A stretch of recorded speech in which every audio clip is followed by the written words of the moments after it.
반갑습니다. 네, 정광교회가 사람책 도서관이라는 것을 통해서 정광교회 성도들의 신앙과 삶의 이야기를 함께 나누고 있습니다. 먼저 우리 장로님들의 신앙과 삶의 이야기를 지금 나누고 있는데요. 하나님께서 우리를 택하셨는데 야곱에게 너는 내 것이다, 내가 너를 지명하여 불렀다 하신 것 같이 오늘 하나님께서 귀하게 지명하여 불러 세워주신 우리 이승영 장로님과 함께하고 있습니다. 다시 한번 인사하죠. 장로님 반갑습니다. 반갑습니다. 예, 감사합니다. 오늘 이제 장로님의 신앙과 장로님의 삶에 대해서 함께 이야기를 우리가 나누게 될 텐데요. 먼저 우리 장로님 간단하게 장로님 소개를 좀 해주시겠습니까? 네, 저는 동산 지역에서 태어나가지고 평생을 전주에서 살아왔고요. 슬라의 어머니 아버지 밑에 위로 누님 한 분, 또 형님 두 분, 그래서 일남 삼녀 중에 막내로 태어났습니다. 네.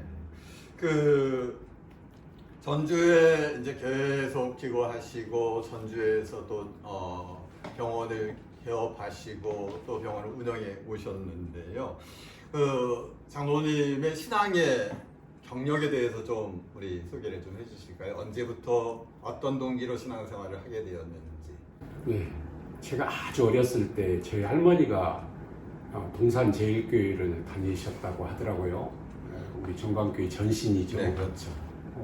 그런데 이제 제가 크면서는 할머니가 몸이 아프셔서 교회를 못 나가셨고 어머니 아버지는 불신앙이었고 그래서 저 역시 교회를 잘 모르고 어린 시절을 보냈다가 중학교 시절에 단짝 친구들이 나중에 고등학교 올라가서 자꾸 저를 만나자 하는데 교회에서 만나자고 하더라고요. 그래서 알고 보니까 친구들이 거의 다 정광교회 다니는 친구들이었고 그러다가 이제 대학 진학을 앞두고 진로에 방황을 하던 시절에 그 시절에 고영로 목사님의 설교를 듣고 예수님께서 인간들의 그 구원을 하는 영혼을 구원하는 자라면 이 세상에서 육체를 또 치유하는 직업이 거룩한 직업이 있다 하면서 그 의사의 어떤 그 설교 말씀을 하시는데 그 순간에 내가 가야 할 길이 이 길이다. 그때는 전혀 그 친구를 만나러 교회에 가서 너무 기다리다 못해서 뒷자리에 살짝 끼어서 앉아 있다가 그 목사님 설교를 들으면서 저의 진로가 정해진 거예요. 그래서 그 순간에 감동을 받아서 교회에 정식으로 교회에 입문을 하게 됐고 그렇게 교회에 친구들 인도로 다니게 됐습니다. 예, 친구를 만나기 위하여 교회를 와서 또 이제 우리 정광교회의 고영로 목사님을 통해서 은혜를 받고 이제 교회 등록하셨는데 사실은 동산제일교회 우리 할머니께서 다니셨다라고 말씀하셨는데 할머니께서 우리 이승영 장로님을 위해서 이미 기도를 많이 해놓으신 것 같아요. 그 할머니의 기도로 인하여서 우리 장로님께서 신앙생활을 하게 되지 않았나 하는 생각을 합니다. 그래서 우리가 그런 이야기 하잖아요. 기도를 뿌려놓으면 언젠가 싹이 나고 꽃이 피고 열매를 맺는다. 우리 할머니의 귀한 기도가 꽃이 피고 열매 맺게 하신 것이 우리 장로님을 통해서 나타난 것 같습니다. 이제 신앙생활을 하다 보면 또는 이제 삶의 여정을 겪다 보면 흔들리지 않고 피는 꽃이 어디 있느냐 하는 것처럼 신앙생활도 흔들릴 때가 있거든요. 혹시 신앙생활 하시면서 어려운 적은 없었나요? 정광교회를 그때 다니기 시작해서 지금까지 45년 이상을 계속 다녔기 때문에 정광교회에 어쩌면 아픔과 기쁨을 같이 했다고도 볼 수 있고요. 제 신앙생활 중에 가장 힘들었던 시절은 어느 목사님, 누구라고 말씀드리기는 뭐한데 어떤 목사님이 저희 교회에 오셨을 때 여러 가지 그 무리한 그런 목회로 인하여 제가 몹시 실망을 했습니다. 그래서 3년 동안 교회를 떠나 있었고 방황을 하던 시절이었는데 정말 이렇게 교회를 떠나서 있는 동안에 너무 힘들고 너무 방황하고 천주교로 개종을 할까 할 정도의 그 방황도 했었지만 그러나 결국은 이 어려운 상황에 처해 있는 교회를 버리고 네가 어디로 가려고 하느냐 뭐 마치 하나님이 그런 말씀을 하시는 것 같아서 결국은 3년 뒤에 다시 교회로 복귀해서 지금까지 신앙생활을 해오고 있는데 저희 신앙생활 중에는 그게 가장 힘들었던 시절로 남아 있습니다. 그 마른 땅이 되기 위해서는 많은 비가 내리고 난 다음에 그 땅들은 더욱더 굳어진다라고 하는 이야기처럼 우리 장로님도 그런 신앙의 어려움을 통해서 도리어 하나님에 대한 그 사랑과 그 믿음이 더욱더 단단해지신 것 같아요. 그 어려움들이 있었기 때문에 또 하나님께서 기름 부으셔서 우리 장로의 귀한 사역을 감당해 주신 것 같습니다. 되돌아보면 모든 것이 하나님의 은혜라고 하는 사실을 다시 한번 우리가 깨닫게 된 것 같아요. 또 어렵고 힘든 점만 있었던 건 아니잖아요. 신앙생활에 기쁨이 없고 감사가 없으면 우리가 신앙생활 참 견디기 힘든 것인데 장로님께서 신앙생활 하시면서 즐거웠던 경험을 한번 나누어 주시면 우리 모두가 함께 그 위해서 또 그 일에 동참할 수 있을 것 같아요.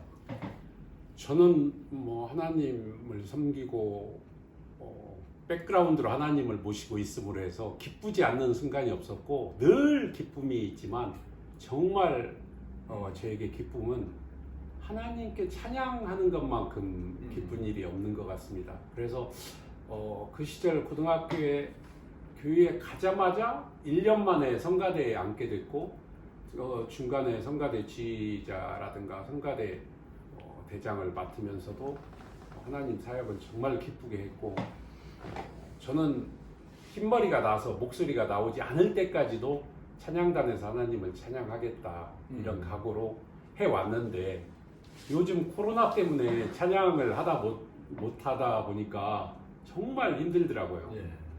그래서 1년 전부터 색소폰을 배워가지고 색소폰 찬양을 성가대를 못하는 그 기간만큼은 색소폰이라도 찬양을 드리고 싶다 해서 지금 찬양을 하고 있습니다. 정말 즐거운 색소폰 찬양을 하고 있습니다.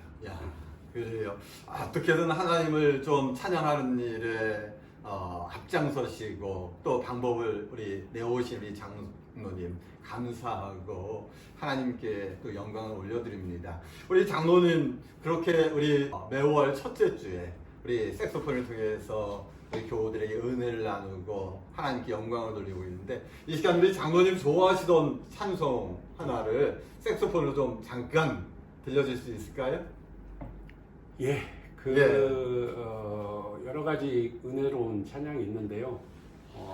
나의 힘이 되신 여호와여라는 곡을 잠깐 들려드리겠습니다. 우리 장로님께서 이 시간 평소에 가장 좋아하시던 색소폰에 나의 힘이 되신 여호와여 우리 연주 한번 잠깐 우리 들어보도록 하겠습니다.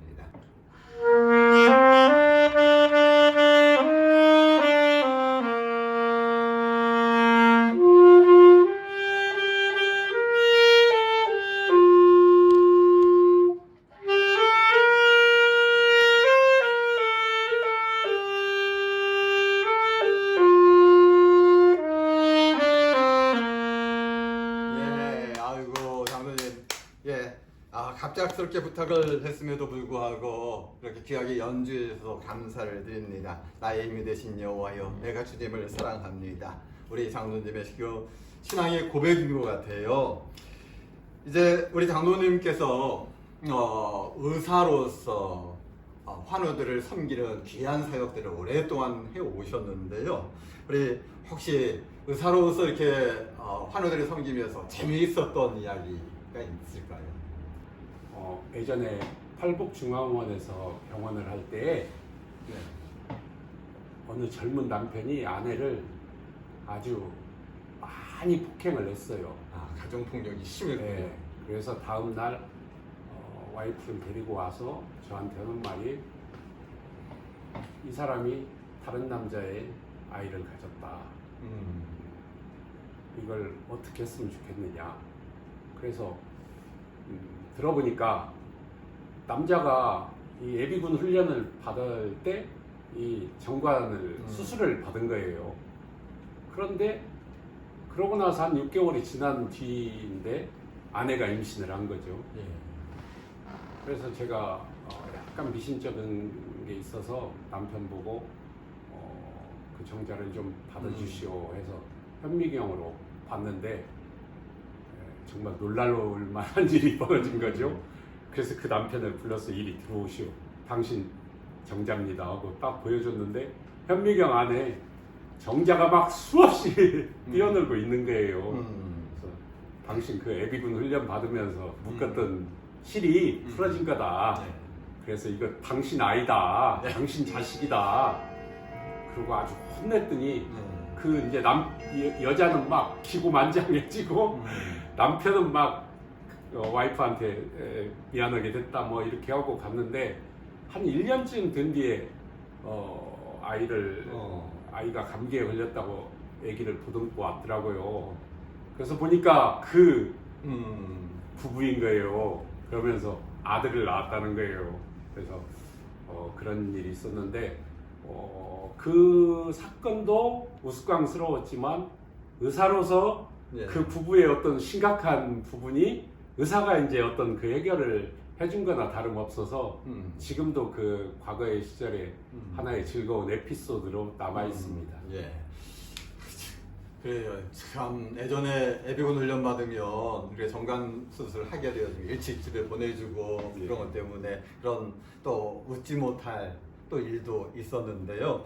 우리 장로님이 이제 일반 병원을 접으시고 노인들을 섬기는 은빛 사랑 요양병원을 운영을 해오셨어요. 그 요양병원 하시면서 어른들을 섬겨오셨는데 그때의 기쁨을 한번 말씀해 주실 수 있을까요? 저는 전주에서 평생을 살았기 때문에 전주에 계신 어르신들은 알고 보면 전부 네. 제 부모님이거나 제 친구들의 부모님이거나 네. 또는 제 선배들의 부모님이거나 제 후배들의 부모님입니다. 그래서 그 부모님들이 연약해지고 병들고 힘들어질 때 자식들이 부양을 하는 부분에 있어서 서로 책임을 떠넘기고 형제 간에 또 자녀들 간에 이렇게 분쟁도 일어나고 그런 안타까운 일이 벌어지는 그런 상황에서 요양병원을 함으로써 그런 아픈 어르신들을 모시고 저희들이 모시고 돌봐드림으로 해서 자녀들의 어떤 생계라든가 맞벌이라든가 이런 것들이 어려움 없이 그런 일을 사회에 기여를 한다. 그런 마음으로 내 부모를 섬기는 것처럼 또한 저희 부모님도 저희 병원에 계셨지만은 지금도 계시고 있습니다. 그런데 그런 면에서 사회의 어떤 큰 이슈, 노인들의 그 건강, 그다음에 노년의 어떤 그 돌봄 이런 것을 하나의 축을 맡아서 기여를 하지 않았느냐, 네. 그거에 대한 보람은 가지고 있었습니다. 예. 예전에 그 은빛 사랑 요양병원을 운영하실 때 이제 찾아가 보면 그 계신 어르신들이 굉장히 좀 편안해 하셨고 또 그곳에서 또 잘 케어받으시면서 지내는 모습 보면서 우리 장로님 의사로서의 사역이 굉장히 중요한 사역이었구나 라고 하는 생각을 했었습니다. 그리고 그 일들을 많은 일이 사실은 우리 간병인들과 또 간호사들과 다른 의사들 직원들이 협력하지만 책임지는 입장에서 많은 어려움도 또한 있었을 거지만 그 일을 기꺼이 감내해 주셔서 감사하고요. 이제 인생의 이모작을 또 새롭게 지금 준비하고 계신데 이제 앞으로 인생의 이모작은 어떻게 지금 준비하고 계실까요? 한 4, 5년 전부터 기도를 해왔었습니다. 사실은 그래서 인생 후반부를 어떻게 살을까, 또 하나님께서 저의 삶을 인도해 주십시오 하고 기도를 했는데 그 기도를 들어주신 것 같아요. 며칠 전에 저희 집이 매각이 되고 또 그 매각 자금으로 새로운 삶을 또 준비하게 됐습니다. 제가 의사로서 35년간 의사 생활을 하면서 저희 와이프 박은주 집사가 저를 섬겨왔다면 이제 인생 후반부는 우리 박은주 집사가 주역이 돼서 예. 박은주 집사가 원하는 예. 그런 삶을 제가 오히려 이제 또 섬기는 그런 삶을 한번 살고 싶습니다. 예. 물론 의사로서의 삶에 대한 미련이 또 보람이 없는 건 아니지만 또 그거 못지않게 네. 또 박은주 집사가 하는 일을 제가 서포트함으로 해서 또 좋은 저희들의 인생살이가 되지 않을까. 아직 확정했다고 볼 수는 없으나 거의 지금 그런 계획하에 준비하고 있습니다. 예, 참 보기 좋습니다. 우리 장로님이 의사로서 활동할 때는 박은주 집사님께서 많이 내조해 주시고 이제 장로님이 의사로서의 일보다는 우리 박은주 집사님을 위하여서 또 이제 주어진 시간 동안 열심히 협력하면서 행복한 그런 부부 생활 또 가정 생활을 영위하고자 하는 그 소망인데 하나님께서 잘 응답해 주시고 또한 잘 형통하도록 역사하여 주시리라고 믿습니다. 신앙인은 말씀을 떠나서 살 수가 없잖아요. 물고기가 물을 떠나면 죽습니다. 신앙인의 삶의 가장 큰 힘은 하나님의 말씀인데요. 우리 장로님 말씀 묵상 생활 매일 하신다고 증거해 주셨는데 가장 우리 장로님께서 힘이 들고 어려울 때 나는 이 말씀으로 모든 것을 이겨갑니다 하시는 좋은 말씀이 있으시면 한번 우리 성도들에게 그 말씀을 좀 추천해 주세요. 몇 가지 그 좋은 말씀이 제가 묵상하고 있는 게 있습니다만 그 중에 그래도 제일 뽑으라면 마태복음 11장 28절 말씀 수고하고 무거운 짐진 자들아 다 내게로 오라 내가 너희를 쉬게 하리라 그 말씀을 위로를 많이 받고 있습니다. 예, 그래요. 이 땅에 있는 모든 우리 생명들 수고하고 무거운 짐 가운데 있는데 다 주님께서 그 십자가에서 해결해 주셨잖아요. 그래서 아무리 내 십자가가 무거워도 어떻게 주님의 십자가와 우리가 비교할 수 있겠습니까? 주님께서는 우리의 십자가마저도 그 무거움에도 불구하고 다 짊어지고 계십니다. 이제 우리 장로님 장로로서 지금 섬겨오신 지가 한 10여 년 되셨죠? 예. 우리 장로로서 교회를 섬기시면서 우리 성도들에게 드리고 싶은 부탁 말씀이 있을까요? 제가 이런 말 하기는 부끄럽습니다만은 우리 인생살이에 있어서 돈이나 또 명예나 권력이나 재물이나 이런 것들은 정말 우리 이 세상 속에서는 하나의 척도로 삼고 또 그렇게 대우를 받습니다. 그런데 그것보다는 주님을 곁에 모시고 주님과 함께하는 이 신앙생활이야말로 만약에 돈이나 재물이나 명예, 권력 너 그걸 선택할 거냐 아니면 하나님과 함께하는 너의 삶을 선택할 거냐 한다면 저는 과감히 하나님과 함께하는 삶을 선택하겠습니다. 우리 정관교회 성도께서도 서로 사랑하고 또 서로 존경하고 그리고 내가 대접받고자 한다면 먼저 상대방을 대접하는 그런 예수님 말씀처럼 서로 섬기면서 이렇게 하나님을 모시고 사는 신앙생활이야말로 이 세상의 어떤 척도보다도 소중한 가치고 영원한 구원의 길이다. 이걸 말씀드리고 싶습니다. 예, 감사합니다. 우리 장로님의 자녀들이 지금 이남 일녀의 자녀가 있지요.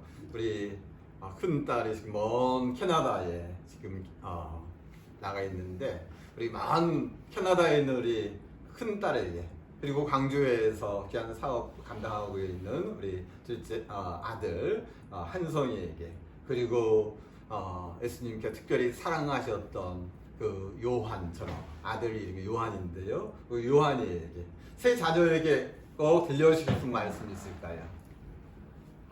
그 부분이 가장 가슴이 아픕니다. 제가 그 아이들을 데리고 이렇게 어린 시절에 교회가 이렇게 집하고 멀리 떨어져 있다 보니까 차에 태우고 이렇게 교회를 다니면서 주일학교 생활보다는 어른들 예배 아이들을 데리고 갔었거든요.